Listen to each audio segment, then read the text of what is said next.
Hey guys, Tim here. I know I've already done a 3-season backpacking clothing loadout, what I bring, but I thought it'd be a good idea to update this for winter. I have an upcoming winter hike, and I was getting all this stuff out anyway for practicing and checking out my layering system. But I thought I'd go over what I have here. And so the shoes are definitely new. These are the Salomon X Ultra, and they are Gore-Tex. I'm hoping to keep my feet as dry as possible, and I've been breaking them in. So far, I'm really happy with them.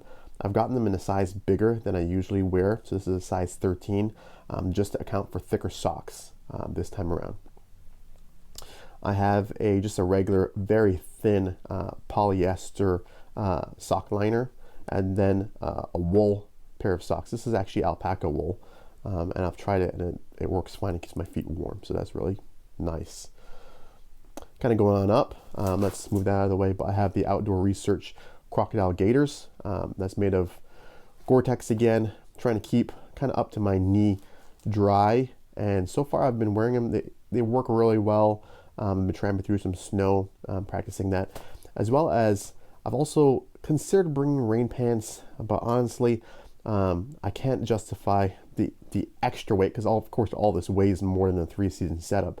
So I'm bringing the Z-Packs rain kilt just to kind of cover up the other, you're talking from waist to knee, and that should work well for that. I've thought about bringing rain pants, but just so heavy, and honestly, if I need rain pants on most of the trails that I'm going in the winter, I probably should be wearing snowshoes, and I don't have snowshoes with me. And then we come to my kind of layering system overall. So this is key to kind of everything. If you think about base layer, I have the Under Armour 3.0 at the very bottom. So that'd be closest to the skin. That's my base layer. And then on top of that, I'll have my Black Diamond. It's a Polartec fleece.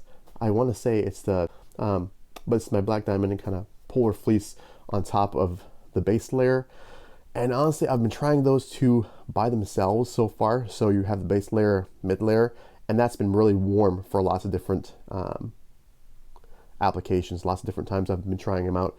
But just in case, also I'm bringing kind of a winter shell. This is the Outdoor Research Foray. I just got this. It's a rain shell, but I'm using it as a winter shell.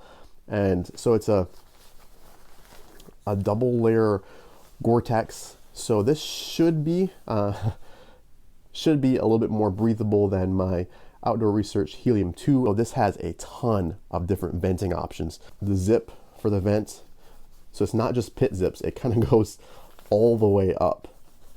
So very, very good venting options there on both sides. So hopefully that will help manage any moisture and won't have any issues with that. Let's work our way around this way. And so my belt, I use a Grip 6 belt. It's just basically just a nylon webbing and a aluminum buckle. It just slips in there. Works really well for me. Under my pants, I'll be wearing this 32 degrees. I don't know, long johns, long underwear, and then a nylon pant.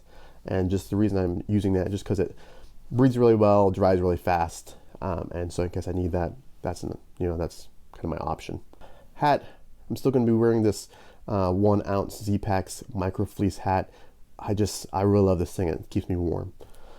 Gloves. I have these Storm Liners. They're Dakine gloves, and these are the Dakine Scout. And so not only are the kind of outer shell insulated, and what I was really looking for is they're snowboarding gloves, so something with a little longer wrist protection to stop that area kind of getting cold or getting any cold drafts.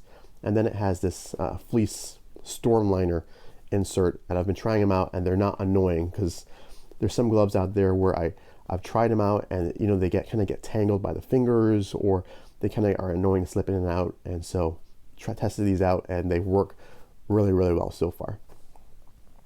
And then you'll definitely notice I am not bringing the Mountain Hardwear Ghost Whisperer on this trip. Big Christmas purchase is the Rab Neutrino Endurance.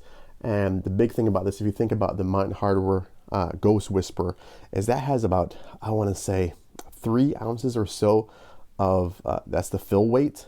And so this has, I think, close to 8 or 9 ounces of 800 filled down, and so significantly warmer. And this is not for hiking in. Maybe in extreme situations, if I get super cold, I'll pop that on. But the layering system honestly does a remarkable job. We've had really sub-zero temps with wind chill in Ohio, and with those three and hiking, I've been perfectly fine. This is more for camp in terms, when you're sitting around and you're doing nothing active and you're just kind of getting cold. So this is one of those things I wanted to add to my kit, have a true winter down jacket. And so this one fits the bill, and I went back and forth with a couple options, but the Rad Neutrino is the one that won out. So sewn through baffles and Pertex endurance fabric, so it's a little water resistant on the outside, and the inside is nice and soft. So in terms of sleep clothes, what I have is just a pair of really thick wool socks. So I'll put this on when I get into camp. Well, when I'm about to pop in my hammock or shelter or whatever. And then I have this balaclava, and this is definitely to cut out some of the wind. And so it does a nice job of blocking it, especially it has a nice area to breathe in, and so I don't have any issues with that. And it helps control moisture. You just have a lot of moisture coming from your breath at night, and it does a nice job of that. And this one is I think Inferno is what it's called. I'll pop a link down below. There we go. Inferno brand. Then we have this Polar Max long sleeve synthetic top for sleeping in, and Under Armour 2.0 this time for the bottom. I find my bottom doesn't need a whole lot of warmth or insulation. I just tends to keep warm, and this can be used for hiking in a pinch if the 32-degree bottoms don't work for hiking in. So that's kind of it. That's kind of what I'll be bringing with me. I've been trying them out. It honestly has been a really good winter for testing gear. I'll be able to try out all these things in sub-zero temperatures while hiking, so I'm pretty confident that these will do the job, and the Rad Neutrino Endurance will do the job while I'm around camp.